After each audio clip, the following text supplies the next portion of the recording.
का पूजन कैसे होगा? तो स्नान से आपका बाहर का शरीर शुद्ध होता है, लेकिन यह शरीर घड़ा है मल मूत्र मांस रुधिर और हड्डियों का, तो अंतःकरण कैसे पवित्र होगा? तो आइए सबसे पहले अंतःकरण पवित्र करते हैं। ओम केशवाय नमः केशवं पुनातुः, ओम माधवाय नमः माधवं पुनातुः, ओम गोविंदाय नमः गोविंदाय पुनातुः। 3 बार पीना है और उसके बाद हाथ धो लीजिए। ओम ऋषिकेशाय नमः हस्त प्रक्षालयः,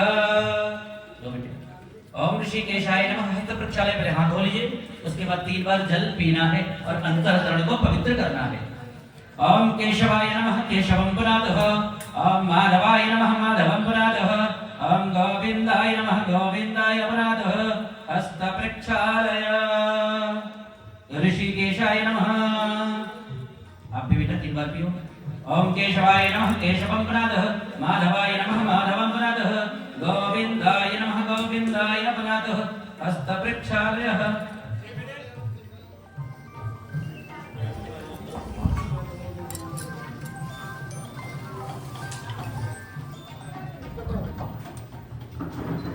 ओम चंदनस्य महतपुण्यं पवित्रं पापनाशनम् आपदामहरते नित्यं लक्ष्मीः तिष्ठति सर्वदा लक्ष्मीः तिष्ठति सर्वदा। ले लीजिए पुष्प ले लीजिए। देखिए हिंदू धर्म में 33 कोटि देवी देवता होते हैं। देवियों ध्यान दीजिएगा, आप लोग सोचते हैं कि हमारे कृष्ण जी बड़े हैं और राम जी के भक्त सोचते हैं राम जी बड़े हैं और शिव जी के भक्त सोचते हैं शिव जी बड़े हैं और हमारे बजरंगबली महाराज जी के भक्त सोचते हैं कि बजरंगबली महाराज बड़े हैं। देवियों कोई छोटा और कोई बड़ा नहीं है। जैसे आप किसी की पत्नी हो, किसी की बहन हो, किसी की बेटी हो, किसी की माँ हो, आपके अनेक प्रकार हैं, ना कि आप अनेक हो। वैसे ही हमारे इष्ट के अनेक प्रकार हैं, अनेक रूप हैं और भगवान का तो कोई अपना रूप है ही नहीं। जो भी भक्त श्रद्धा भक्ति से भगवान के रूप की कल्पना करता है, हमारे गोविंद उसी रूप में उस भक्त के घर आ जाते हैं। तो आइए हिंदू धर्म के 33 कोटि अर्थात 33 प्रकार के देवी देवताओं का आवाहन पूजन किया जाए और प्रार्थना की जाए कि हे भगवान आपकी कृपा सदैव हमारे गौतम जी के परिवार पर, माता पर, पिता पर, छोटी बहन पर, कुल कुटुंब पर, सब पर बनी रहे। हम हर वर्ष की भांति इस वर्ष भी गोविंद कन्हैया जी के जन्मोत्सव का मनाने का सौभाग्य हमको प्राप्त हो रहा है। हे प्रभु ऐसी कृपा अनवरत हमारे जीवन में बनी रहे, ऐसी कृपा करना मोहन। तो आइए पुष्प ले लें।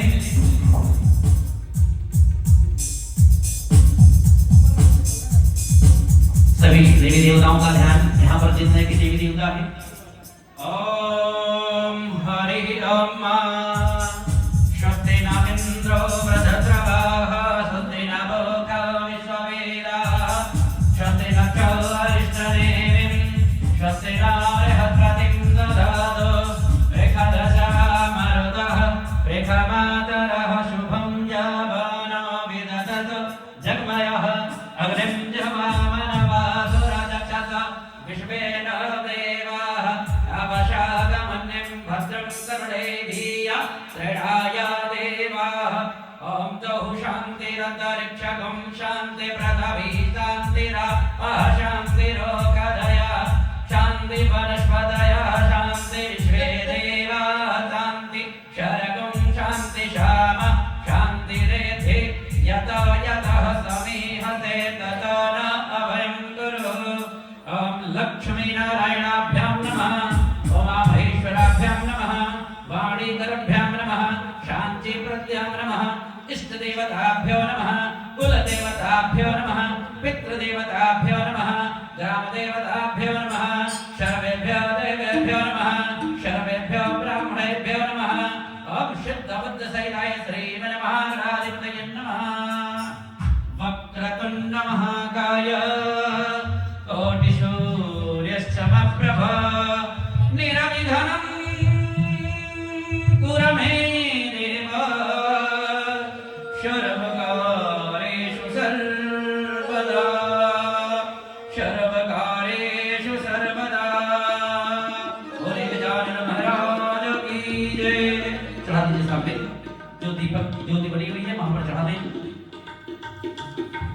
ओम गणहनं त्वा गणपति मंघवामहे निधिनां त्वा निधिपति मंघवामहे वशो मम। ओम भर्गस्वः सत्पुत्रसहिताय श्रीमन्महागणाधिपतये नमः। आवाहयामि स्थापयामि ओजामि ओम अम्बे अम्बिके अम्बालिके नामानि अधिकस्थितः। ओम भर्गस्वः गौरी गौरवाय नमः। गौरीं आवाहयामि स्थापयामि पूजामि। ये लो जल से छीटा दे दीजिए। जल से छीटा सभी का स्नान। ओम मंदाग्नियाधारे सर्वपापं शुभं तदितं कल्पितं देवं स्नातं प्रतिग्रहताम्। ओम सर्वे आवाहि देवी देवताभ्यो नमः। स्नानं समर्पयामि। धूप लगा दीजिए धूप। ओम वनस्पतिरशोधभूतो गाण्डो गण्डोत्तमः आगे सर्वदेवानां धूपो दीपो प्रतिग्रहताम्। ओम गौरी गणेश अंबिकाभ्यो नमः। सर्वे आवाहि शोभस्थित देवी देवताभ्यो नमः। धूपं दर्शयामि।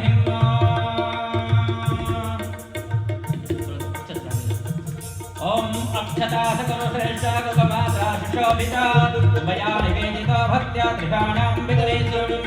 ओम गौरी गणेशाभ्यो नमः। अक्षतं समर्पयामि। चढ़ा दीजिए चढ़ा दीजिए ये चढ़ा दीजिए सामने। थोड़ा सा पुष्प लाल पुष्प चढ़ा दें। हरि ओम जगणेन जग्यन्त देवस्थान धर्माणि प्रथमन्नादन्नराः देहना सच्चन्द्र भरवे सान्ध्याः शान्ति देवा।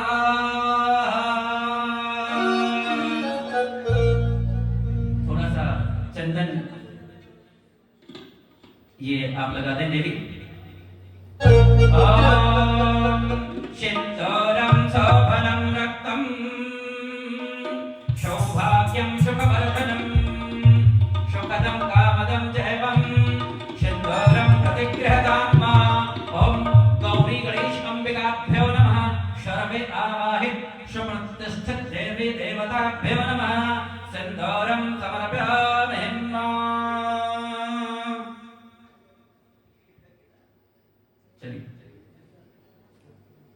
दीपक देवता आपके सम्मुख है। दीपक इस पृथ्वी के प्रत्यक्ष देवता है। देवी पंच तत्वों से सरल बनता है। उसमें से प्रमुख तत्व अग्नि तत्व है जो हमारे पूजन के साक्षी हैं, हमारे कर्मों के साक्षी हैं। तो आइए सभी लोग जहाँ से बैठे हैं वहीं से दीपक देवता को प्रणाम करें। हे प्रभु आपकी कृपा हमारे घर परिवार पर सदैव बनी रहे। हम आपकी शरण में। ओम साध्यं च व्रत संयुक्तं वाहिनां ज्योतिर्मया दीपं गृहाण दैवेश त्रैलोक्योतिविधाम्यहं। भक्तायां दीपं प्रयच्छामि देवाय परमात्मने त्राहि मां निरायाद दीपज्योतिर्नमस्तुते दीपज्योतिर्नमस्तुते। फल का स्पर्श कर लें और भगवान को समर्पित कर दें। अनेक प्रकार के फल रखे हुए हैं, इनका स्पर्श करें। अनेक स्वाद संयुक्तम नाना फल समन्वितम मोदकम पायसम चैव गृहाणां विघ्नेश्वरं नैवेद्यं समर्पयामि। ओम गौरी गणेश अंबिकाभ्यो नमः। नैवेद्यं समर्पयामि। नैवेद्यान्त उपरान्ते आचमनीयं जलं समर्पयामि। एक आचमनीय जल यानि कानि च पापानि जन्मान् धर्मतानि च तानि सर्वाणि नश्यन्ति प्रदक्षिणायामि पदे पदे। पुष्प ले लें और अपने कुल कुटुंब की देवी सभी लोग जितने लोग भी यहाँ पर हैं सभी लोग अपने बच्चों की कुशलता के लिए, अपने घर परिवार की कुशलता के लिए, सद्मार्ग और सद्बुद्धि के लिए गजानन महाराज से प्रार्थना करेंगे कि हे प्रभु हमारे कुल कुटुंब की रक्षा करना। सभी लोग साथ में बोलिएगा, रक्ष रक्ष गणाध्यक्ष रक्ष त्रैलोक्य रक्षक भक्तानां अभयं करता ताता भवभोरणतां दये मातुर कृपा सिंधु खामारदंड ग्रजस्य प्रभु वरदस्य वरं देहि वाञ्छितं वाञ्छितार्थम् अनेन सफला अर्घेण वरदो अस्तु सदा मम।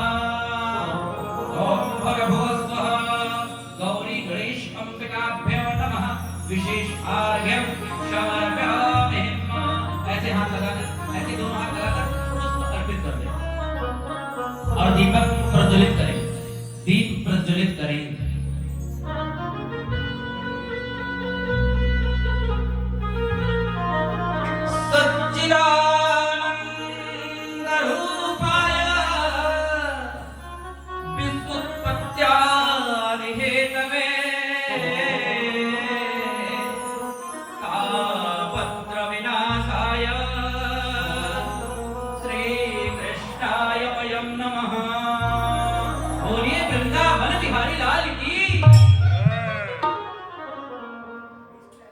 शांताकारं भुजगशयनं पद्मनाभं सुरेशं विश्वाधारं जगत्सदृशं मेघवर्णं शुभांगं लक्ष्मीकान्तं कमलनयनं योगवृद्धागमेण्यं वन्दे विष्णोः भवभयहरणं सर्वलोकैकनाथनं।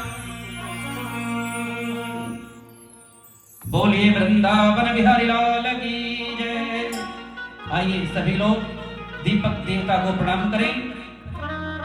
ओम चंद्रमाः मनसो जातः चक्षुर्यो अजायतः श्रोतादायोश्च प्राणश्च मुखादग्निर्जायतः मुखादग्निर्जायतः।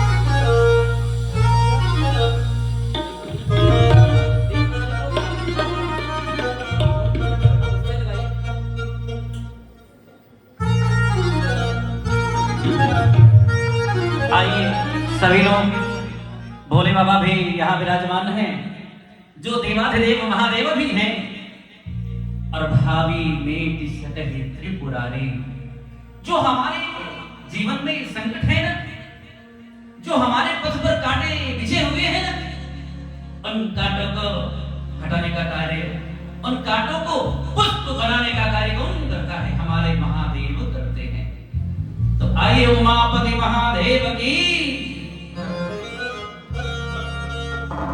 ओम हरि ओम। चंद्रमः मनसो जातः चक्षुर्सूर्यो अजायतः श्रोतादायोश्च प्राणश्च मुखादग्निर्जायतः जनेन जगन्त देवतानधर्माणि प्रथमन्नासन्नाः देहना सच्चन्द्रमुरवे सान्द्यः शान्तिदेवाः। ॐ त्र्यम्बकं यजामहे सुगन्धिनं पुष्टिवर्धनम् उर्वारुकमेव बन्धनाय मृत्युमुक्षिमामृतात्। ॐ सदा साम्ब शिवाय नमः। एक रेड फूल ले लीजिए इधर और हनुमान जी बजरंगबली महाराज के श्री चरणों में समर्पित कर दें।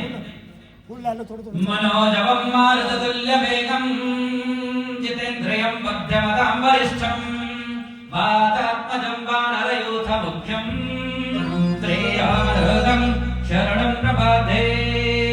गौरी बजरंगबली महाराज की जय।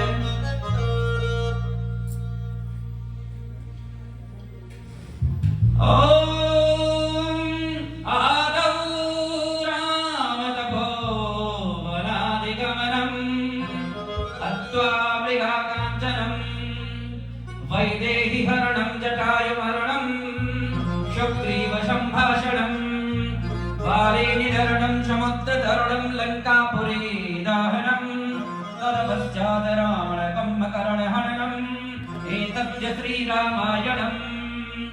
आगमदेवकी देवगर्भजननं गोपीगृहे वरधनं मायाभूतनजीवतापहरणं गोवर्धनोद्धारणं कंसदछेदि कौरवादिहननं कुन्तिस्तुतापालनम् एतद् भागवत पुराण कथितं श्रीकृष्णलीलामृतम्।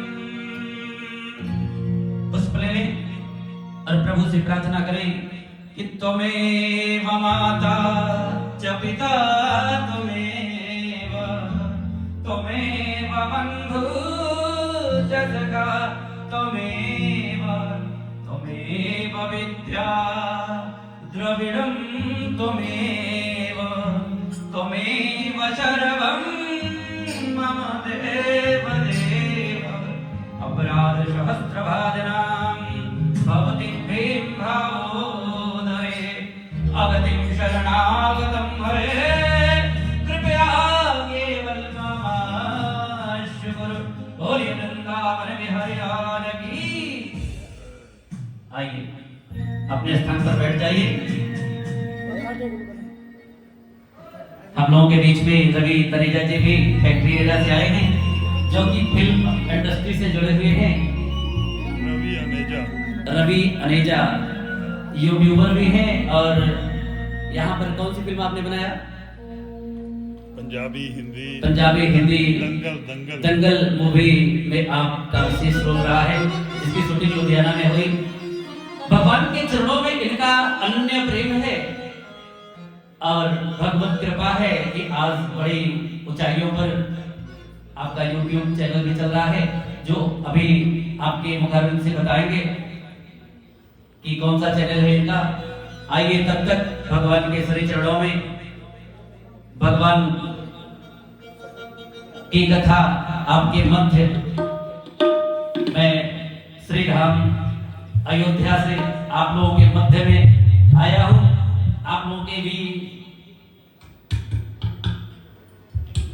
आपको भी कोटि कोटि वंदन नमन, सबका अभिनंदन स्वागत कि आप लोग भगवत कथा में पधारे। बहुत ही सौभाग्य का विषय है।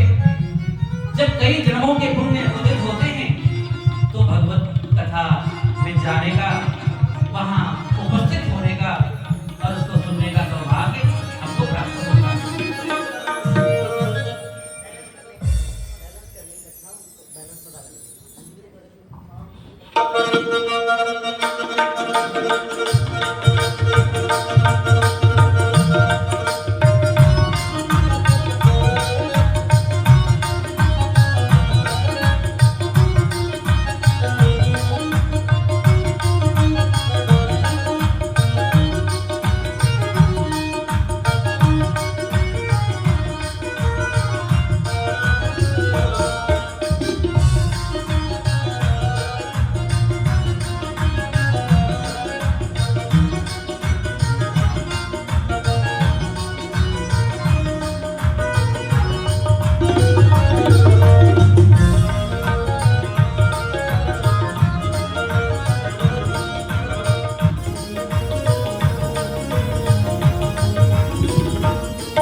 बिहारी लाल की।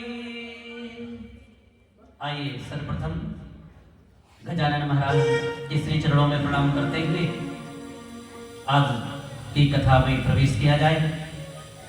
वक्रतुंड महाकाय कोटि सूर्य समप्रभ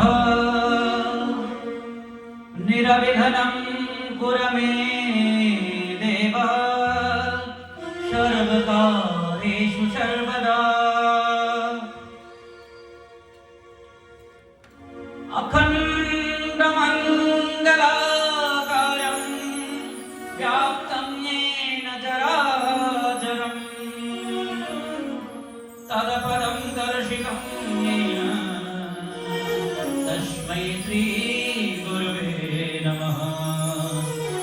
गुरुदेव महाराज की जय। रामाय रामभद्राय रामचन्द्राय वेदसे रघुनाथाय नाथाय सीताय पतये नमः। बोले सियावर रामचंद्र की जय। कृष्णाय वासुदेवाय देवकी नंदनाय च नंदगोपकुमाराय गोविंदाय नमो नमः। बोलिए वृंदावन बिहारी लाल की। देखिए सबसे पहले हिंदू धर्म में गौरी और गणेश जी की पूजा होती है। सर्व पूजनीय कौन है? माँ गौरी पूजनीय है। माँ गौरी और गणेश जी पूजनीय। लेकिन प्रथम पूज्य गणेश जी हैं, इसकी शिक्षा हमको कहां से मिलती है देवियों? इसका ज्ञान हमको कहां से मिला? इसका ज्ञान देने वाली वाणी की देवी मां सरस्वती है, जो विद्या की देवी है। तो आइए सभी भक्तजन अपने अपने बच्चों के लिए, अपने परिवार के लिए मां सरस्वती से प्रार्थना कर लें। दो लाइन की, हे मां आप विद्या और बुद्धि की देवी हैं। हे मां हम आपकी शरण में हैं। हमारे बच्चे सन्मार्ग पर हों, हमारे परिवार के लोग धर्म के आचरण करने वाले हों। मां हम आपकी शरण में। या कुंदेन्दु तुषारहार धवला या शुभ्रवस्त्रावृता या वीणावरदण्डमण्डितकरा या श्वेतपद्मासना या ब्रह्माचित शंकर प्रभृतिर्देवैः सदा वन्दिता सा मां पातु सरस्वतीं भगवतीं निहसे सजाव्याम्बः। बोलिए सरस्वती माता की जय। भक्तजनों आज आप लोगों के मध्य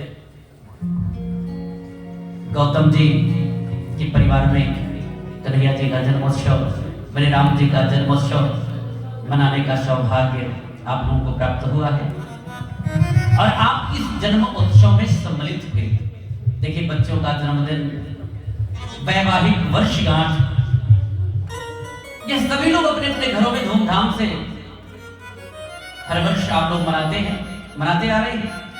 लेकिन भगवान का जन्मोत्सव मनाने का सौभाग्य उसी परिवार को प्राप्त होता है जिस पर मेरे राम की कृपा हो, जिस पर मेरे गोविंद की कृपा हो। गोस्वामी जी ने कहा है देवियों कि राम कथा के तेई अधिकारी जिनको सत संगत अति प्यारी। जो सत्संग करता है, राम की कृपा, मेरे गोविंद की कृपा उसी पर होती है भक्तों। अब सत्संग क्या है? सत्संग का अर्थ क्या है? देवियों जब ध्यान से आप लोग कथा श्रवण करोगे ना तो आप इसके मर्म को समझ पाओगे। सबसे ज्यादा प्रश्न आप लोगों का ही होता है देवियों। हम लोग कुंडली देखते हैं, हस्तरेखा देखते हैं, आप लोग कहते हो गुरुजी, पंडित जी हमारे बहू का देखिए, हमारे पुत्र का देखिए, पौत्र का देखिए।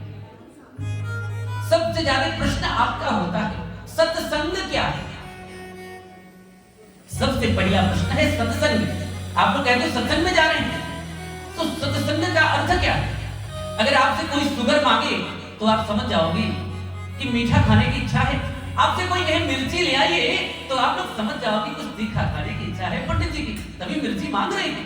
तो सत्संग का क्या अर्थ है देखियो, सत्संग का तात्पर्य क्या है? सत्संग कहते किसको है? सत्संग कहते हैं सत्य का आचरण करना, अपने जीवन में सत्य व्रत को धारण करना, ये सत्संग है। ऐसे लोगों के संग में रहना जो सत्य का आचरण करने वाले हो। सत्य में ही मेरे गोविंद का वास है, सत्य में ही मेरे शिव का वास है। इसीलिए तो कहा जाता है ना कि सत्यम शिवम सुंदरम। हमारे श्री सिख धर्म में सब लोग कहते हैं सत्य नाम श्री वाहेगुरु, अर्थात सत्य नाम ही गुरुओं का है और सत्य में ही मेरे गोविंद का भी वास है भक्तों। तो आज इस भगवान के जन्मोत्सव पर हम लोग यह प्रतिज्ञा लें कि आज से हम अपने जीवन में सत्य व्रत धारण करेंगे। तो आइए सत्य व्रत धारण करने के संकल्प के साथ सभी लोग हमारे साथ बोलेंगे। जब पूजा प्रारंभ हुई तो हमने कहा था कि स्नान से आपका बाहर का शरीर शुद्ध होता है, लेकिन अंतःकरण पवित्र कैसे होगा? तो अंतःकरण पवित्र करने के लिए आपको भगवान के नाम का जप करना होगा, भगवान का स्मरण करना होगा। देखिए जीवात्मा अंदर बैठा हुआ है और परमात्मा का जब आप स्मरण करोगे तो जीवात्मा क्या होगा? प्रसन्न होगा और शुद्ध होगा।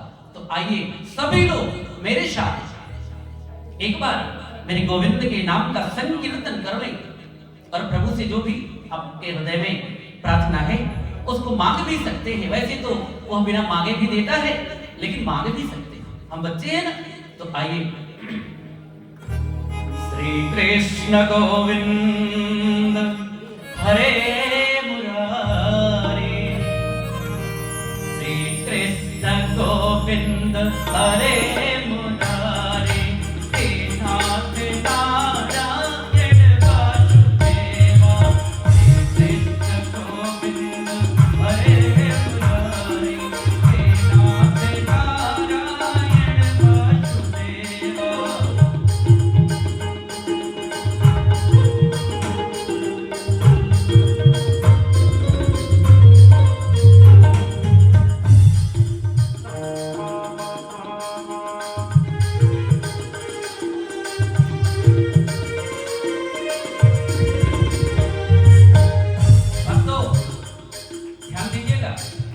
समय बहुत कम है, कथा का समय 2 से 5 का था।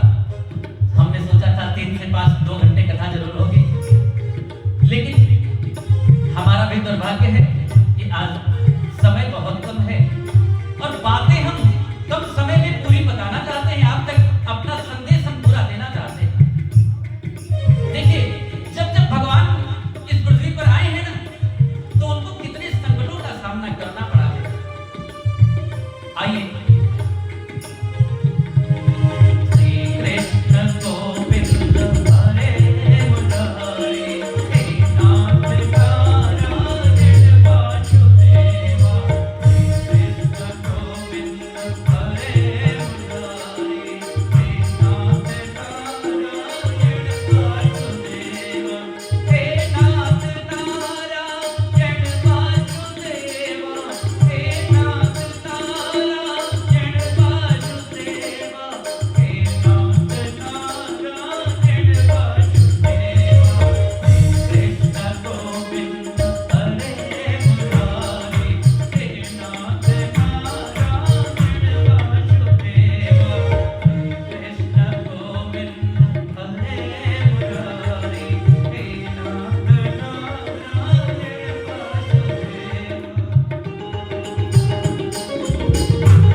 बोलने का प्रयास करिएगा और प्रभु से जो कुछ मांगना होगा ना मांग लीजिएगा। कहना है कि हे प्रभु, ओ बंदी गृह के तुम अवतारी, बंदी गृह के तुम अवतारी, कहीं जन्मे कहीं पले मुरारी, बंदी गृह के तुम अवतारी, कहीं प्रगटे कहीं पले मुरारी, मथुरा में चमके मथुरा में चमके गोकुल के तारे, मथुरा में चमके गोकुल के तारे, हे नाथ नारायण वासुदेवा, कृष्ण गोविंद हरे मुरारी, हे नाथ नारायण वासुदेवा, कृष्ण गोविंद हरे मुरारी, हे नाथ नारायण वासुदेवा, हे नाथ नारायण वासुदेवा, हे नाथ नारायण वासुदेवा, श्री कृष्ण गोविंद हरे मुरारी, हे नाथ नारायण वासुदेवा।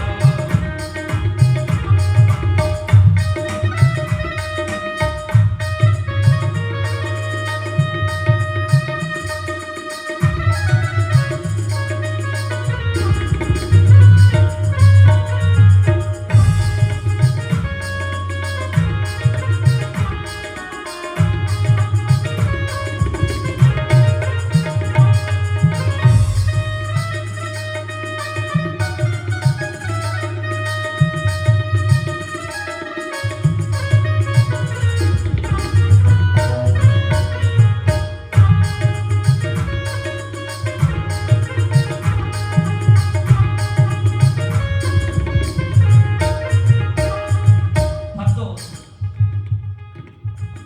प्रभु की उस छवि का अवलोकन करिएगा और प्रभु से प्रार्थना करिएगा, हे प्रभु, हमारी ओठों पर अगर नाम हो ना तो प्रभु आपका ही नाम हो। अधर पे पंक्ति हृदय में राधे, अधर पे पंक्ति हृदय में राधे, बट गए दोनों में आधे आधे, बट गए दोनों में आधे आधे, हे राधा नागर हे भक्त वत्सल, हे राधा नागर हे भक्त वत्सल, सदैव भक्तों के काम सारे, सदैव भक्तों के काम सारे, वही करे वही जाय पुकारे, वही करे वही जाय पुकारे, हे नाथ नारायण वासुदेवा, कृष्ण गोविंद हरे मुरारी, हे नाथ नारायण वासुदेवा, कृष्ण गोविंद हरे मुरारी, हे नाथ नारायण वासुदेवा, हे नाथ नारायण वासुदेवा, हे नाथ नारायण वासुदेवा, हे नाथ नारायण वासुदेवा, हे नाथ नारायण वासुदेवा, श्री कृष्ण गोविंद हरे मुरारी, हे नाथ नारायण वासुदेवा, कृष्ण गोविंद हरे मुरारी, हे नाथ नारायण वासुदेवा, कृष्ण गोविंद हरे मुरारी, हे नाथ नारायण वासुदेवा। बोलिए वृंदावन बिहारी लाल की। तो भक्तों, श्री कृष्ण गोविंद हरे मुरारी, हे नाथ नारायण वासुदेव पितुमात स्वामी सखा हमारे हे नाथ नारायण वासुदेव। बोलिए सियावर रामचंद्र की। भक्तों, हम लोग जब कथा सुनते हैं तो हमारा ध्यान कहाँ है? हमारा ध्यान कथा में कितना है? जितना ध्यान आपका कथा में होगा उतना कल्याण आपका होगा। शास्त्र कहता है कि भाव बिना बाजार में मिले वस्तु नहीं मोल, तो भाव बिना मैं क्यों मिलूं भाव सहित हरि बोल। बोल श्यावर रामचंद्र की। आज आप लोगों के मध्य गौतम जी के परिवार में श्री राम जी का, कृष्ण जी का जन्मोत्सव मनाया जा रहा है। 4 युग हैं और 24 अवतार हैं। सबसे पहला युग कौन सा है? सतयुग। सतयुग में धर्म के 4 पैर थे। त्रेता युग आया तो धर्म के कितने पैर? 3 पैर। त्रेता युग में मेरे राम आए थे। जब द्वापर युग आया तो द्वापर युग में धर्म के कितने पैर? 2 पैर। और जब कलयुग आया तो धर्म के कितने पैर? 1 पैर पर धर्म खड़ा है देवियों। और देवियों, वह धर्म आप लोगों के कारण 1 पैर पर टिका हुआ है, इसलिए कि आप धर्म पत्नियां हो, आप धर्म की प्रतिबिंब हो, धर्म का दूसरा रूप आप हो। इसलिए हे देवियों, जब भी धर्म में, धर्म के कार्य में, भगवत की कथा में जाएं तो पूरी श्रद्धा के साथ जाएं। देखिएगा, दुख और सुख तो ये जीवन के पहलू हैं। यह अपनी अपनी अनुभूति है। जिसे आप आज सुख समझते हो वही आने वाला दुख है, और जिसको आप दुख समझते हो ना वही आने वाला सुख है। संत कहते हैं कि कोई तन दुखी, कोई मन दुखी, अब कोई धन भी न रहत उदास, अब थोड़े थोड़े सब दुखी, सुखी राम को दास। जिसने भगवान को अपना सब मान लिया ना कि हे प्रभु, आप ही मेरे माता हो, आप ही मेरे पिता हो, आप ही मेरा धन हो और आप ही मेरा खजाना हो, सुखी केवल वही है। अभी हमको शुगर नहीं हुआ है, हमको रसगुल्ला बहुत अच्छा लगता है। अब 2 साल बाद अगर शुगर हो जाएगा ना तो यही सोचूंगा कि पहले अगर रसगुल्ला कम खाया होता तो आज हमको ये बीमारी ना होती। तो सुख क्या है? आज का सुख तो रसगुल्ला है, लेकिन कल का दुख यही रसगुल्ला बन जाए। और देखिए, और समझने का प्रयास करिए। हम बीमार होते हैं तो हमारा तो दुख है, लेकिन डॉक्टर सुखी कब है? जब आप बीमार हो। तो इस संसार में देवियों, हमारा दुख ही किसी का सुख है और किसी का सुख ही हमारा दुख है।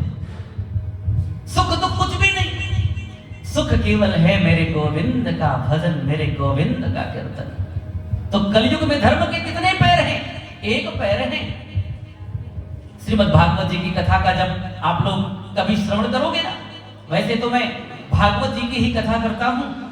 अभी लहल कॉलोनी में पितृपक्ष में भागवत की कथा थी, और अगले महीने जनवरी में 25 जनवरी से एकता नगर में श्रीमद् भागवत कथा सप्ताह यज्ञ की कथा फिर करने का सौभाग्य पटियाला में है।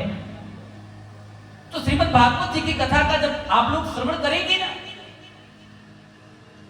तो जब कलयुग महाराज परीक्षित की शरण में जाता है तो परीक्षित शरण में आए हुए कलयुग को क्षमा करते हैं। लेकिन श्री परीक्षित जी ने कहा कि इस कलिकाल में तो धर्म के केवल 1 पैर हैं, तू तो कलयुग ने कहा महाराज नहीं, मैं उस पैर को नहीं तोड़ूंगा। उस पैर की रक्षा जब तक कलयुग के निवासी करेंगे तब तक वह पैर नहीं टूटेगा। और वह उत्तरदायित्व, उस पैर की रक्षा का उत्तरदायित्व आज हम लोगों पर आन पड़ा है देवियों। देखिए भक्ति दो प्रकार की होती है, एक दर्शनीय एक प्रदर्शनीय। दर्शनीय भक्ति क्या है? दर्शनीय भक्ति है जिसमें प्रदर्शन ना हो। हम दान करें, जिसने पाया वह जाने और जिसने दिया वह जाने। बगल का व्यक्ति भी अगर नहीं जानता तो समझिए वह भक्ति क्या है, वह दान क्या है। वह दर्शनीय है, वह प्रदर्शनीय नहीं है। और प्रदर्शनीय वह है कि पंडित जी 500 रुपए आपको दान दे रहा हूं, जरा माइक से अनाउंस कर दीजिएगा। इसको प्रदर्शनीय भक्ति कहते हैं। तो कलयुग में धर्म के पैर की रक्षा कैसे होगी देवियों? जब कलयुग महाराज परीक्षित की शरण में गया तो परीक्षित ने कहा कि हे कलयुग, तू मेरे राज्य में नहीं रह सकता, मेरे राज्य से निकल जा। तो कलयुग ने कहा महाराज मैं जहां भी जाता हूं आप ही दिखाई पड़ते हो। हे प्रभु मेरी रक्षा करो, मुझे स्थान दो। तो 5 स्थान दिए। वह 5 स्थान कौन से हैं? जहां पर लोग मांस और मदिरा का सेवन करेंगे, जहां पर लोग असत्य, जहां पर लोग मिथ्या विवाद करेंगे, जहां पर लोग पर स्त्रीगामी होंगे, वहां पर कलयुग तेरा निवास होगा। और एक स्थान शरण में भी दिया। शरण में मेरे गोविंद का निवास है। कैसे शरण में? कलयुग का निवास है। जो शरण अधर्म से कमाया हो, जो शरण अन्याय से कमाया हो, ऐसी शरण में कलयुग का वास होता है देवियों। 5 स्थान कलयुग को मिला, लेकिन कलयुग ने कहा महाराज मेरी भी विशेषता है। और युगों में लोग जब तब पूजा पाठ करते थे, जितना करते थे उतना ही फल उनको प्राप्त होता था। लेकिन अगर हृदय में भी भूल से भी विचार असत्य का आ गया, अधर्म का आ गया, तो जितना पुण्य किया है उससे ज्यादा पाप हो जाता था। इसलिए कलयुग सबसे अच्छा युग है। इसमें भगवान सहज ही मिल जाते हैं। और भगवान के मिलने का केवल एक मार्ग है। भगवान ने कहा है कि हे भक्तजनों, मैं कदाचित वैकुंठ का भी परित्याग कर देता हूं। जहां पर बड़े बड़े संत महात्मा बड़ी बड़ी यज्ञ आहुति देते हैं ना, वहां से भी मैं चला जाता हूं। लेकिन जहां पर मेरे भक्त मेरे नाम का संकीर्तन करते हैं, मेरे नाम का स्मरण करते हैं और सत्य का आचरण करते हैं, ध्यान दीजिएगा, सत्य के आचरण के साथ ही अगर आप भगवान के नाम का संकीर्तन करोगे तो मेरे गोविंद की कृपा होगी। और आपको सहज बनना होगा। जहां पर सहजता होगी, जहां पर सरलता होगी, वहां पर किसका वास होगा? मेरे गोविंद का वास होगा, मेरे राम का वास होगा। भगवान के कुल 24 अवतार हुए हैं, उसमें से प्रमुख अवतार रामा अवतार है। देखिए आप लोग घर में रामायण जी का पाठ कराते हो, रामायण जी की कथा कराते हो, सुंदरकांड का पाठ कराते हो, तो सही सही बताइएगा आपने उस पाठ से कितना अपने अंदर, उस पाठ को अपने आचरण में कितना उतारा। देखिए रामायण केवल पूजा का विषय नहीं है। रामायण केवल पूजा का विषय नहीं है। रामायण के जितने भी चरित्र हैं, जितने भी पात्र हैं, वह सब अनुसरण का विषय है भक्तों। वह सब अनुसरण के लिए है। लेकिन हम लोग अगर उदाहरण देते हैं कि तो किसका देते हैं? कृष्ण का उदाहरण देते हैं। हमें कृष्ण का उदाहरण नहीं देना चाहिए। कृष्णम वंदे जगत गुरु, कृष्ण तो जगत गुरु है।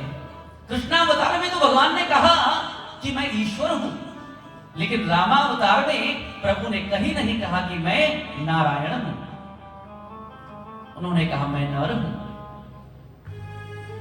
अयोध्या नगरी के समीप एक स्थान है मखौड़ा धाम। वहां पर महाराज श्री दशरथ जी ने पुत्र कामेष्टि यज्ञ किया। आज भी जब कभी आप अयोध्या दर्शन को जाएं, जिनको भी पुत्र की प्राप्ति नहीं हुई है ना, तो श्री मखौड़ा धाम जाकर वहां जो आहुति, अभी भी वहां पर आहुति प्रज्वलित है। वहां के यज्ञ कुंड में अभी भी आहुति हमेशा डाली जाती है और वहां यज्ञ हमेशा प्रज्वलित रहता है। वहां से उस यज्ञ की जो राख है, जो भस्म है, उसको आप अपने घर में लाएं, वहां की मिट्टी अपने घर में लाएं, तो निश्चित रूप से आपको संतति प्राप्त होगी। जिसको भी संतान नहीं है ना, आप मखौड़ा धाम जाइएगा और मेरे राम जी से प्रार्थना करिएगा, निश्चित यकीन मानिएगा आपके घर मेरे राम जी की कृपा जरूर होगी। महाराज दशरथ जी ने अपने गुरुदेव के साथ, वशिष्ठ जी के साथ, श्रृंगी ऋषि के साथ पुत्र कामेष्टि यज्ञ किया और फलस्वरूप 4 पुत्र प्राप्त हुए, राम, लक्ष्मण, भरत, शत्रुघ्न। शिक्षा दीक्षा हुई, विवाह हुआ। पिता ने कहा कि कल आपको अयोध्या का राजा बनाया जाएगा, लेकिन हमारे सूर्य वंश की एक प्रथा रही है, रघुकुल की एक प्रथा रही है कि यहां लोग अपने संकल्प के पक्के होते हैं, सत्यवादी होते हैं। अपनी पत्नी के दिए हुए वचन का पालन करना है। तो महाराज दशरथ जी ने कहा कि हे पुत्र, मैंने तुम्हारी मां को वचन दिया है, तुम मेरी आज्ञा का परित्याग कर दो। मेरी आज्ञा नहीं है वनवास जाने की, मेरा संकल्प टूट जाए, लेकिन तुम मन को मत जाना। लेकिन जब राम जी ने सुना कि मेरे पिता ने माता से यह संकल्प लिया है, यह व्रत लिया है, यह प्रतिज्ञा की है, तो उन्होंने कहा हे पिताजी, और रघुकुल रीति सदा चली आई, और प्राण जाहि पर बचन न जाई।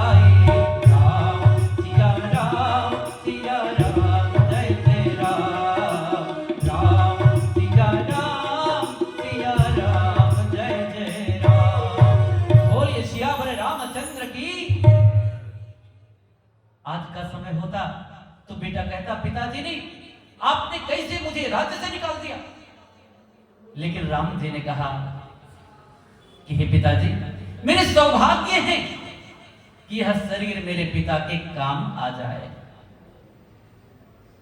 राम जी, लक्ष्मण जी, माता सीता के साथ वनवासी वेश धारण कर पिता की एक आज्ञा पर चल पड़े।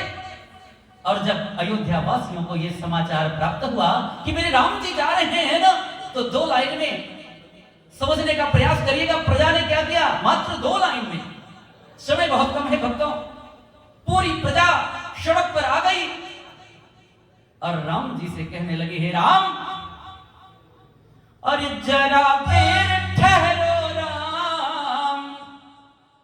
कहने लगी कि अरे जरा देर ठहरो राम,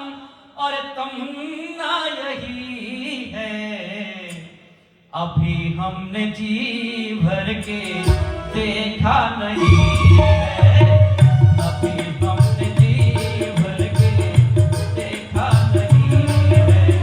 ओ जरा देर ठहरो राम, जरा देर ठहरो राम, तमन्ना यही है, अभी हमने जी भर के देखा नहीं है, अभी हमने जी भर के देखा नहीं है।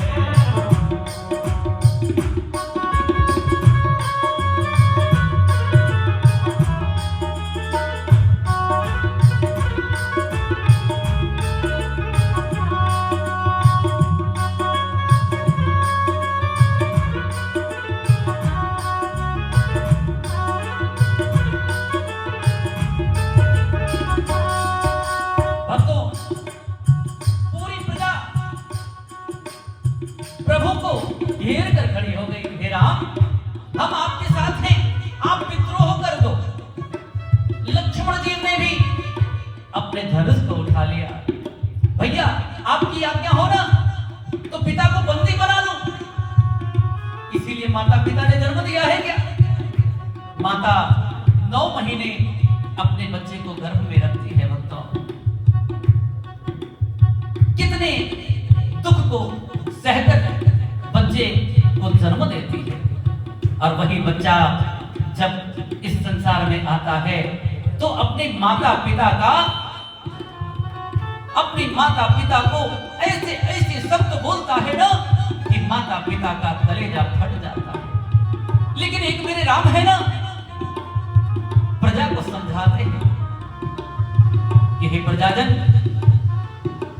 और सारी प्रजा यही प्रार्थना कर रही है कि हे प्रभु, अभी थोड़ी देर ठहर जाओ, अभी तो आपको राज्य भी नहीं हुआ, हम तो ठीक से आपको जान भी नहीं पाए। पूरी प्रजा कह रही है कि हे राम, ओ जरा देर ठहरो राम, जरा देर ठहरो राम, तमन्ना यही है, अभी हमने जी भर के देखा नहीं है, अभी हमने जी भर के देखा नहीं है, अभी हमने जी भर के देखा नहीं है। बोलिए सियावर रामचंद्र की। तो अगर आचरण बदलना है, अगर जीवन में किसी का आचरण उतारना है ना, तो मेरे राम से सीखो। चल पड़े और पहुंच गए गंगा के तट पर। समंत जी रथ में बैठे हैं। महाराज दशरथ ने कहा था कि 14 दिन घुमा कर ले आना, और प्रभु निषाद राज को कहते हैं कि भाई निषाद राज, हमें गंगा के उस पार जाना है। ध्यान दीजिएगा, अभी हमने कहा था ना कि भक्ति 2 प्रकार की होती है, एक दर्शनीय और एक प्रदर्शनीय। केवट की भक्ति क्या है? दर्शनीय भक्ति है। भक्ता केवट ने प्रभु से कहा, प्रभु कभी कभी तो आपका काम लगता है, और आज भी आप हमें आज्ञा दे रहे हो, तो काम आपका है। तो जो शर्त हमारी है, उस शर्त को अगर मानोगे तो हम गंगा उस पार कर देंगे, और नहीं तो हम अपनी नाव में आपको नहीं बिठाएंगे।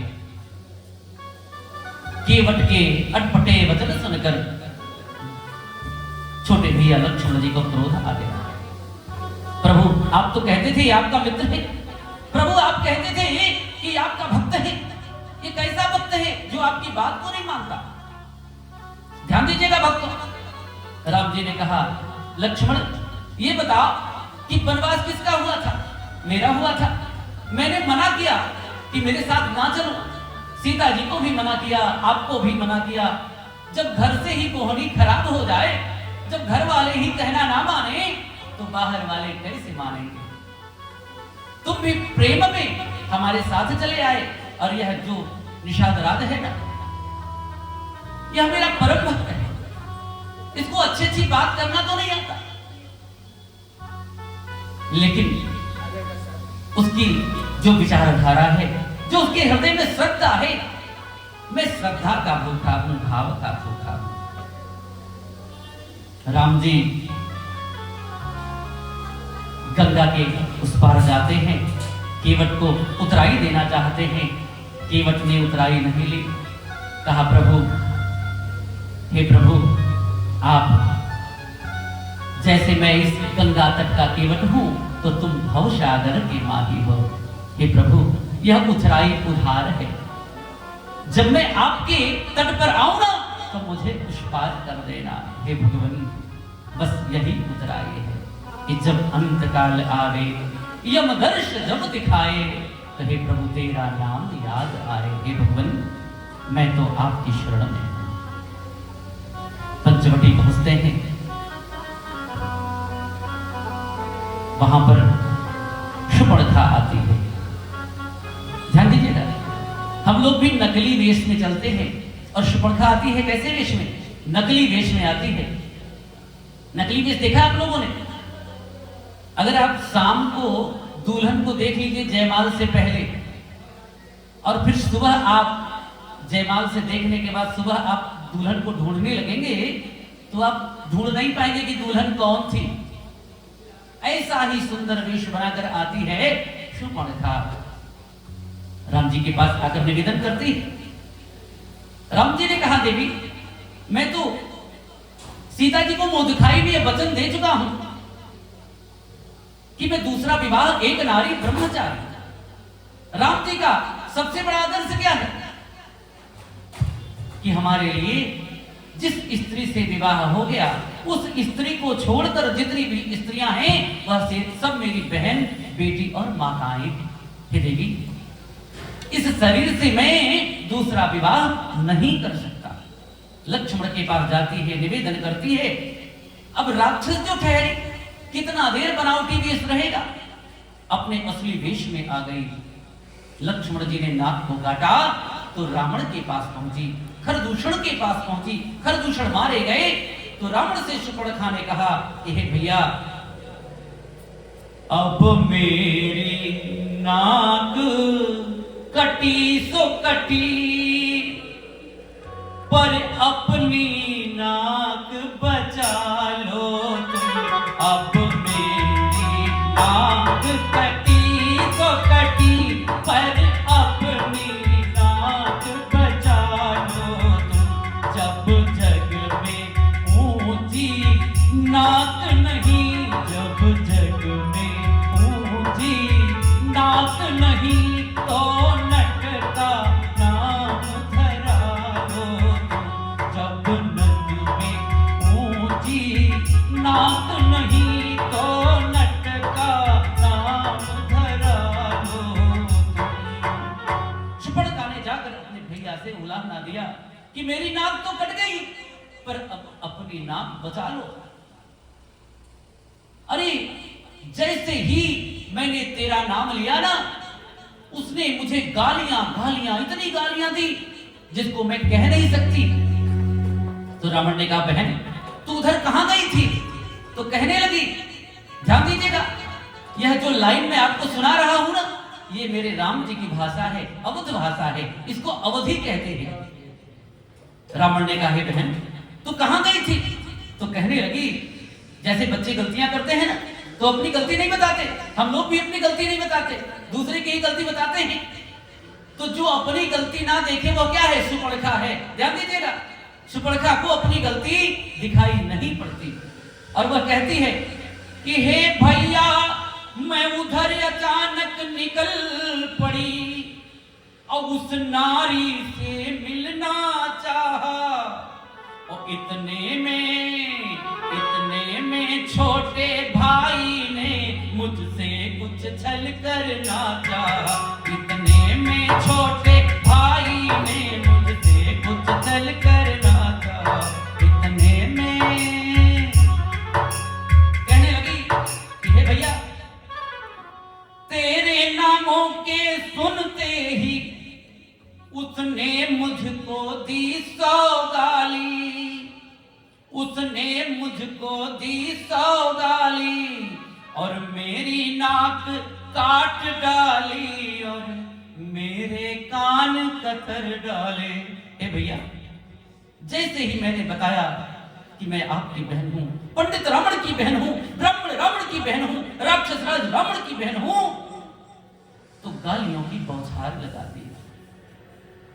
रावण का अर्थ क्या होता है भक्तों? रावण का अर्थ है जो सबको रुलाए, वह रावण है। मारीच के पास जाता है और कहता है, हे मामा जी, हे मामा तू मृगा बन, मैं साधु बनकर जाता हूं, और तुम राम लखन को बहलाना, मैं सीता को हरलाता हूं। तो सोने का मृग माया का मृग बन गया और इधर मेरे राम जी ने मां सीता से कहा, हे देवी, अब हम कुछ लीला करना चाहते हैं, तो आप अग्नि में निवास करें और छाया रूप में मेरे पास रहें। तो सोने का मृग बन गया। 2 लाइन, कंचन मृग बन कर आया, अरे सिया का अपहरण कराने, अरे कंचन मृग बन कर आया, अरे सिया का अपहरण कराने, अरे माया का मारीच चला मायापति को भटकाने। बोलो राम सिया राम, बोलो राम सिया राम, बोलो राम सिया राम, बोलो राम सिया राम।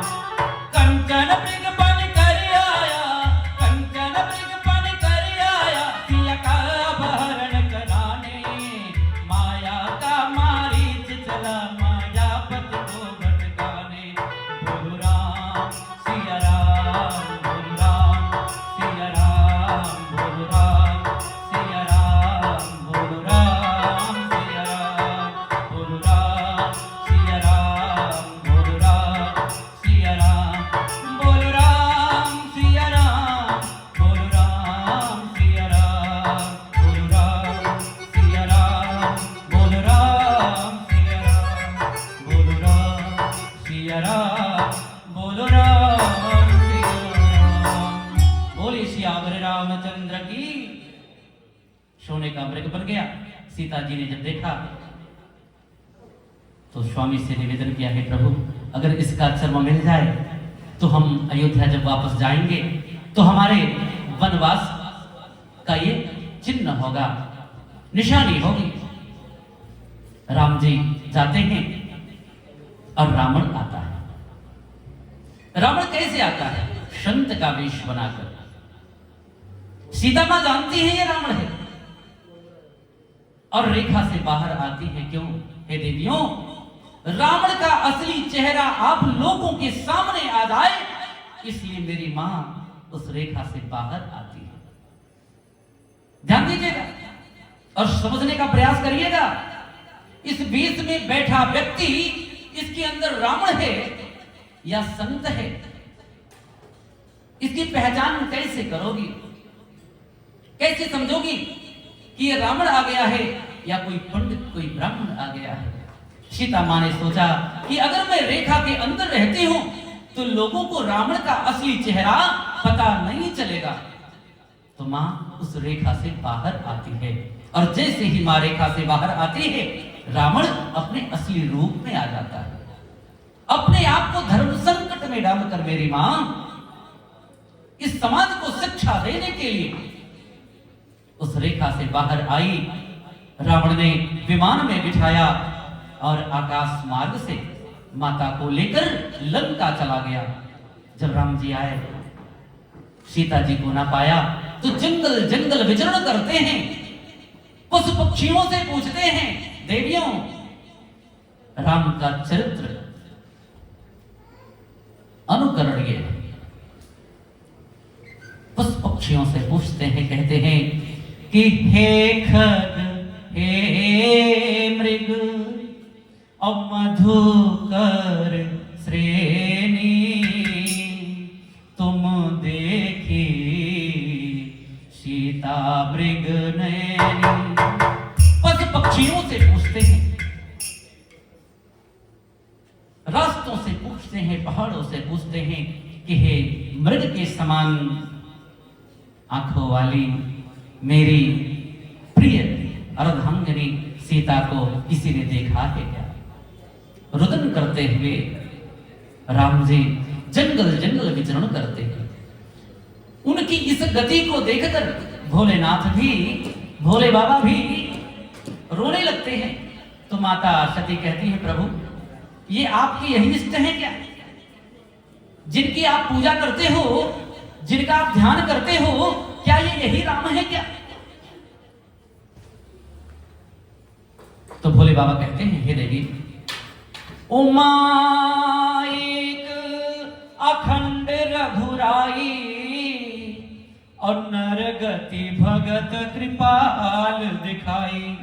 हे देवी, मनुष्य की गति मनुष्य के वियोग में, पुत्र की गति पिता के वियोग में, भाई की गति भाई के वियोग में किस प्रकार होती है, यह श्री मर्यादा पुरुषोत्तम श्री राम मर्यादा पूर्वक मर्यादा प्रस्तुत कर रहे हैं। देवी, यह इनकी लीला है।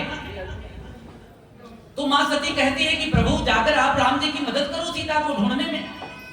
अब ध्यान दीजिएगा, भोले बाबा कहते हैं कि ये बताओ, हमारे रवि तनेजा जी बैठे हैं, ये पिक्चर में काम करते हैं। अब इनको शूटिंग हो रही है, उस समय कुछ गुंडे आए, इनको मारने लगे, और उस शूटिंग में अगर आप पहुंचकर इनकी मदद करने लगोगे तो इनकी पिक्चर खराब हो जाएगी, इनकी मूवी खराब हो जाएगी। भोले बाबा कहते हैं कि हे देवी, अगर मैं भगवान जो लीला कर रहे हैं ना, इस लीला में मैं आ गया तो भगवान की लीला खराब हो जाएगी। वो तो सब कुछ जानते हैं, अंतर्यामी हैं। मां सती आती है, सीता का रूप बनाकर मेरे राम की परीक्षा लेती है, और जब वापस परीक्षा लेकर दुखी मन से कैलाश जाती है तो भोले बाबा ने पूछा, देवी कहां गई थी? तो पति से झूठ बोलती है। मैंने कहा था ना कि देवियों सत्य व्रत का पालन करना, असत्य न बोलना। और माता सती ने असत्य बोला तो भोले बाबा ने कहा कि देवी, शिव संकल्प कीन मन माही और यही तन सती भेंट अब नाही। हे देवी, इस शरीर से जो हमारा आपका रिश्ता है ना पति पत्नी का, अब हमारा आपका पति पत्नी का रिश्ता नहीं रहा। आपने मेरी माँ का जो वेश बना लिया ना, तो मैं आपको जब देखता हूं तो मातृत्व भाव मेरे हृदय में प्रकट हो जाता है। सो हे देवी, हमें क्षमा करें। बोलिए वृंदावन बिहारी लाल की। भक्तों, हमारे बीच से जो म्यूजिशियन चले गए, वो उनकी बुकिंग कहीं अन्यत्र भी है। 3 बजे से 5 बजे 5:30 बजे तक की बात थी। चलिए, दूसरे कलाकार भी हम लोगों के मध्य आ गए हैं, तो आइए 2 लाइन सभी लोग भगवान के नाम का स्मरण करें और फिर कथा में प्रवेश करेंगे। उसके बाद भजन कीर्तन का भी कार्यक्रम होना है। तो आइए सभी लोग हमारे साथ अपनी मन वाणी को पवित्र करते हुए कथा में आगे बढ़ेंगे। श्री राम जय राम जय जय राम, श्री राम जय राम जय जय राम, श्री राम जय राम जय जय राम, श्री राम जय राम जय जय राम, श्री राम जय राम जय जय राम, श्री राम जय राम जय जय राम, श्री राम जय राम जय जय राम, श्री राम जय राम जय जय राम। बोले सियावर रामचंद्र की। जंगल जंगल विचरण करते हुए जटायु से मिलते हैं। दोनों पंख कट गए हैं। जटायु कहते हैं, मृतक अवस्था में पड़े हुए हैं और कहते हैं राम जी की बड़ी कृपा है। कुछ संत जा रहे थे, उन्होंने कहा कैसे राम की कृपा है, अब आपके पंख नहीं रहे। जब पंख थे तो फैक्ट्री एरिया राम मंदिर जाते थे, राम जी के दर्शन करते थे, अब कैसे जाओगे? तो जटायु जी ने कहा कि जब तक मेरे पंख थे ना, तब तक मेरी जिम्मेदारी थी कि मैं राम जी के दर्शन करूं। अब मेरे राम जी आकर मुझे दर्शन देंगे, बड़ी कृपा है, बड़ी कृपा है, बड़ी कृपा है। कई बार हम लोग कृपा को ढूंढते हैं। एक बार भागवत जी की कथा चल रही थी, एक देवी जिनकी उम्र लगभग 90 वर्ष रही होगी, मेरी कथा व्यास मंच पर आई और बोली, गुरुजी बताइए मेरे राम जी कब कृपा करेंगे? मैंने कहा, हे मां, 90 वर्ष की अवस्था में आप राम जी की कथा में चलकर आई हो और पूरे 3 घंटे बैठकर कथा सुनी और फिर मेरे पास मंच पर खुद चलकर आ गई, ये मेरे राम की कृपा नहीं तो क्या है? अब आप अपने अनुरूप कृपा चाहते हो, आपको जो अच्छा लगता है वैसी कृपा चाहते हो। मैं तो यही मानता हूं भक्तों, जो मेरे राम जी करते हैं ना, उसी में उनकी कृपा है, कृपा है। बोलिए सियावर रामचंद्र की जय। जिस पिता के मरण को सुनकर, जिस पिता के मरण को सुनकर मेरे राम जी की आंखों से आंसू नहीं गिरे थे ना, न रोए वन गमन सुनकर पिता की यातना पर, न रोए वन गमन सुनकर पिता की यातना पर, उठाकर गीध को निज गोद में आंसू बहाते हैं, और न जाने कौन से गुण पर कृपा निधि रीझ जाते हैं, न जाने कौन से गुण पर कृपा निधि रीझ जाते हैं। प्रबल प्रेम के पाले पढ़कर प्रभु को नियम बदलते देखा, अपना मान टले टल जाए पर भक्त का मान न टलते देखा। बोलिए सियावर रामचंद्र की, बोलिए भक्तवत्सल भगवान की। देखिए देवियों, जो आपके मुख से आवाज नहीं निकलती है ना, इसका कारण बता दूं, जहां पर भगवान के नाम का कीर्तन होता है ना, वहां से कलयुग भग जाता है। जब कथा होती है ना, तो कलयुग सोचता है यहां से मुझे भगना पड़ेगा, तो कोई ऐसा रास्ता ढूंढ लूं जिससे मुझे भगना ना पड़े। तो पता लगता है कि उसी समय आपके फोन की घंटी बजने लगती है। कोई ऐसी सहेली आ जाती है जो 2 वर्षों बाद मिली है और कथा में आपके बगल आकर बैठ गई, तो आपका ध्यान सहेली में चला जाता है। कलयुग उस सहेली को ढूंढ कर लाकर आपके बगल बैठा देता है। इस बहन का जो ध्यान कथा में लगा है ना, वह ध्यान हट जाए। और गोस्वामी जी ने कहा है कि हे देवियों, तुलसी राके कहत ही और निकसत पाप पहाड़, और फिर आमन पावत नहीं देत मकान किवाड़।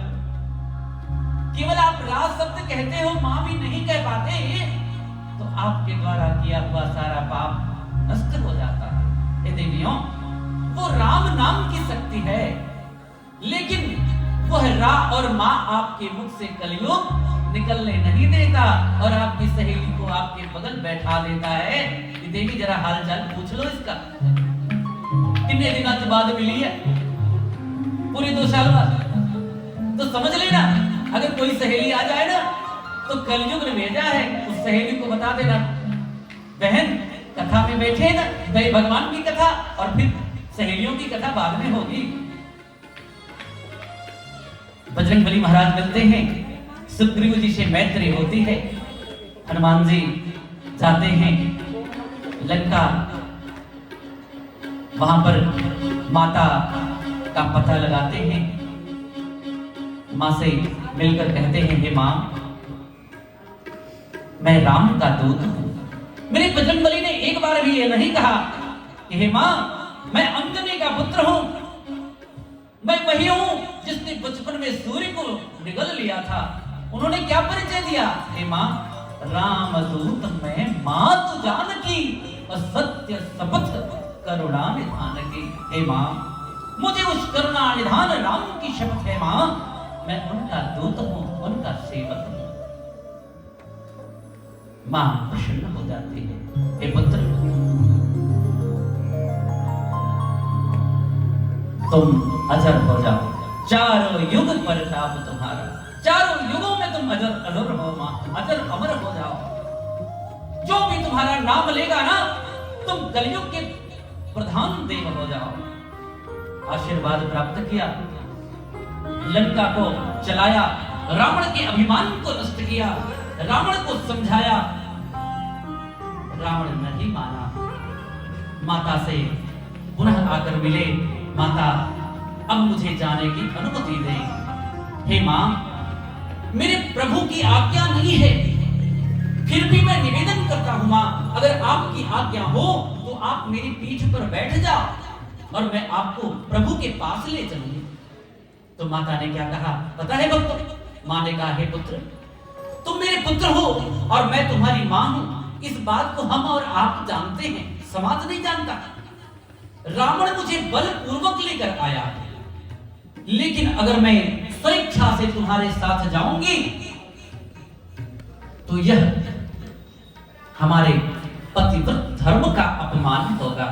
सो हे पुत्र, तुम जाकर मेरे राम जी से कहना कि 1 मास के भीतर मुझे वापस ले चले। हनुमान जी वापस आते हैं, राम जी को सारा समाचार सुनाते हैं। राम जी हनुमान जी को अपने हृदय से लगा लेते हैं और फिर समुद्र तट पर आकर सेतु बंधन करते हैं। आज भी वह राम सेतु, जब कभी आप रामेश्वरम जी जाएंगे तो उसके दर्शन का सौभाग्य आज भी आपको प्राप्त होगा भक्तों। उस सेतु बंधन को कर भगवान शिव की पूजा कर, नमामि शमीशान निर्माण रूपम विभुम व्यापकम ब्रह्म वेदस्य रूपम निजं नरगुणम नरविकल्पम निरीहम। अन्य भांति से भगवान शिव को मनाया, पूजा अर्चना की और लंका पर विजय प्राप्त हेतु भगवान शिव ने आशीर्वाद दिया। लंका आए, अंगद जी को भेजा, रावण को समझाना चाहा, रावण नहीं माना, भयंकर युद्ध हुआ। अंत में सत्य की विजय हुई और असत्य पराजित हुआ। जब रावण मारा गया तो मंदोदरी जाती है, रामा दल में जाती है, लक्ष्मण जी बैठे हैं, बजरंगबली महाराज बैठे हैं, जामवंत जी बैठे हैं, सुग्रीव जी बैठे हैं और मेरे राम एकांत में बैठे हैं, एक शिला पर बैठे हैं। चानन है, रात का समय है, मंदोदरी जाती है, वो कहां है जिसने मेरे पति को मारा? वो कहां बैठा है, कहां मिलेगा? लक्ष्मण जी ने कहा, वो बैठे हैं।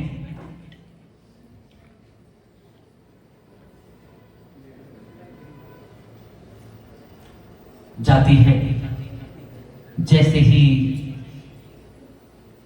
राम जी के सन्मुख पहुंचती है और राम जी ने जैसे ही प्रतिबिंब देखा, राम जी ने जैसे ही प्रतिबिंब देखा, हाथ जोड़कर खड़े हो जाते हैं, हे देवी आप कौन हो? मैं रावण की विधवा पत्नी मंदोदरी हूं। हे मां, हमने बहुत समझाया आपके पति को, नहीं माना, विवश होकर उसे मारना पड़ा। मेरे उस अपराध को क्षमा कर दो मां। मैंने आपको क्षमा किया, मैं तो केवल आपको देखने आई थी। क्या देखने आई थी मां? मैं यह देखने आई थी कि मेरे पति के पास क्या नहीं था, ऐसा क्या नहीं था मेरे पति के पास जो आपसे वह पराजित हो गया। अनेकों पुत्र, अनेकों भाई, अनेकों मित्र, इन सब के होते हुए भी मेरा पति आज मृतक पड़ा है और आपको विजय श्री प्राप्त हो गई। इसका क्या कारण है? यही देखने आई आई थी तो पता लग गया मां? हाँ पता लग गया। तो क्या पता लगा? मंदोदरी ने कहा, हे राम, 5 कन्याओं से सुशोभित 5 विश्व सुंदरियां थी उस समय।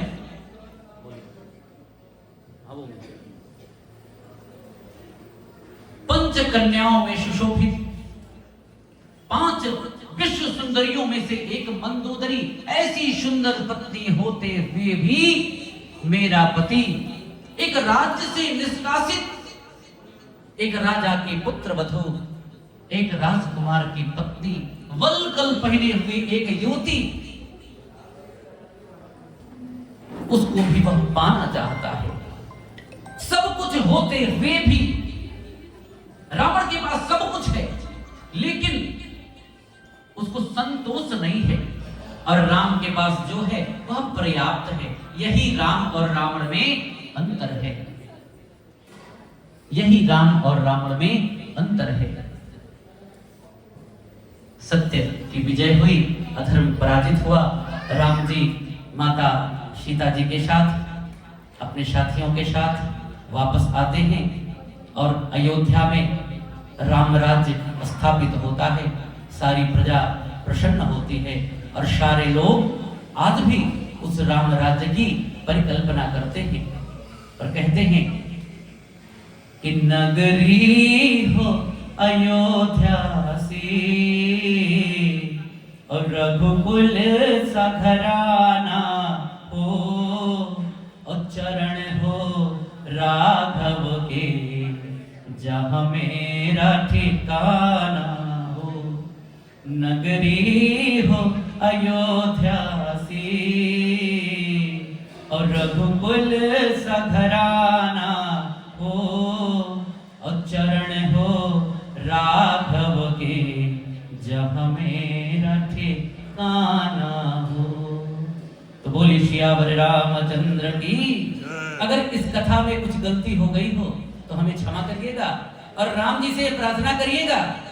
2 लाइन राम जी से कहिएगा कि उम्र भर, हे प्रभु, उम्र भर मैं अयोध्या में रहूं, मेरे राघव कोई ऐसी सजा दीजिए। उम्र भर मैं अयोध्या में रहूं, मेरे राघव कोई ऐसी सजा दीजिए।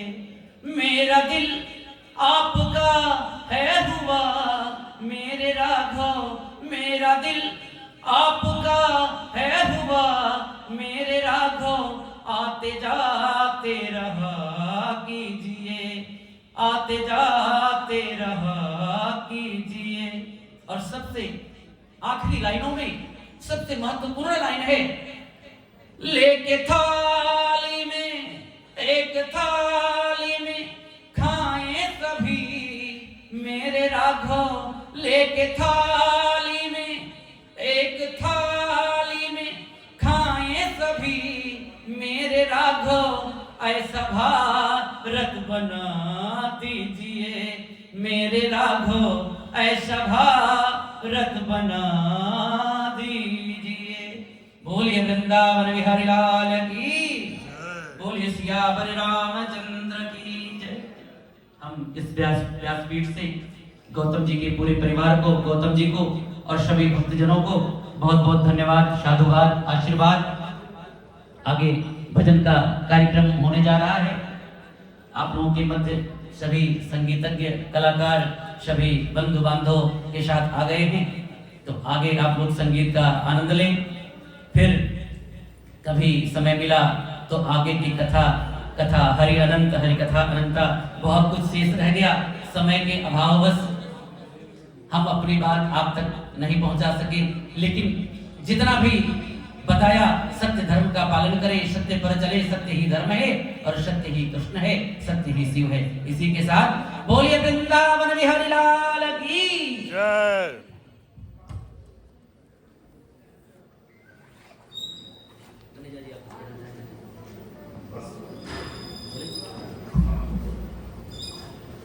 ये पंडित जी की कथा मेरे YouTube चैनल रवि अनेजा पे आएगी।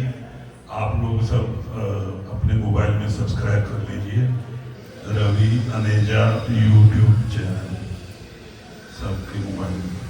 बहुत बहुत धन्यवाद। बाकी आगे की कार्रवाई संभालो। आगे मंच का संचालन भेज दीजिए।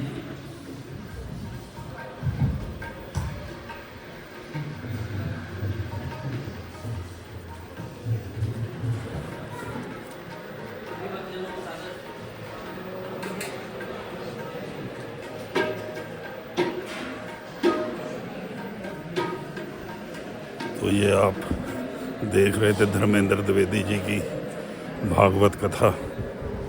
बहुत जल्द नए प्रोग्राम के साथ मिलते हैं आप।